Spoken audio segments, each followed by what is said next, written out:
व्यवस्था विवरण 6। परमेश्वर की आज्ञाएं। जब परमेश्वर ने इस्राएल के लोगों के साथ एक वाचा स्थापित की तो उसने उन्हें आज्ञाएं और नियम दिए ताकि वे सभी पीढ़ियों तक उनका पालन करें। ये आज्ञाएं केवल पालन करने के लिए नियम नहीं थीं, बल्कि एक जीवन शैली थी जो इस्राएलियों को परमेश्वर की कृपा के तहत पूर्ण, सुखी और सुरक्षित जीवन प्रदान करेगी। उद्देश्य यह था कि लोग परमेश्वर का भय माने, अर्थात उनका सम्मान करें, उनकी आराधना करें और उनके मार्गों का निष्ठापूर्वक पालन करें। सबसे ऊपर परमेश्वर से प्रेम करना। सुनो इस्राएल।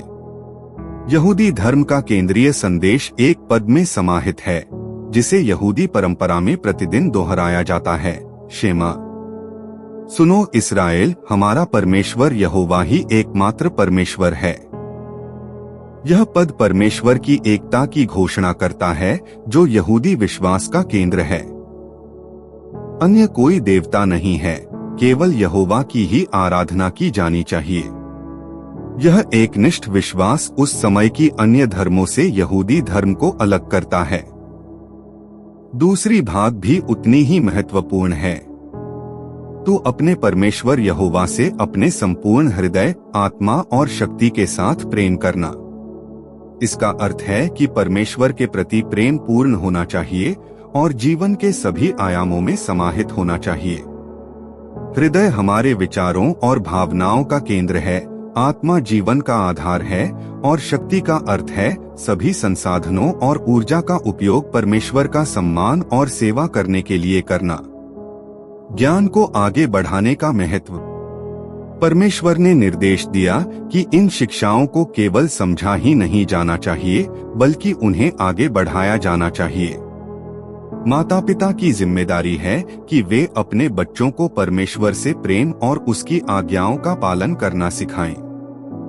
आज जो आज्ञाएं मैं तुम्हें देता हूँ, वे तुम्हारे हृदय में हो, तुम इन्हें अपने बच्चों को सावधानी पूर्वक सिखाओ। शिक्षण केवल औपचारिक या दूरस्थ नहीं होना चाहिए, बल्कि यह रोजमर्रा की जिंदगी का हिस्सा होना चाहिए। परमेश्वर चाहते हैं कि इस्राएल के लोग इन शिक्षाओं के बारे में सभी परिस्थितियों में बात करें, जब वे घर पर हों, रास्ते में चल रहे हों, लेटते समय या उठते समय। यह पद इस बात पर जोर देता है कि परमेश्वर के प्रति प्रेम और उसकी आज्ञाएं दिन के हर पल में उपस्थित रहनी चाहिए और जीवन के प्रत्येक पहलू में समाहित होनी चाहिए। निरंतर याद दिलाने के प्रति।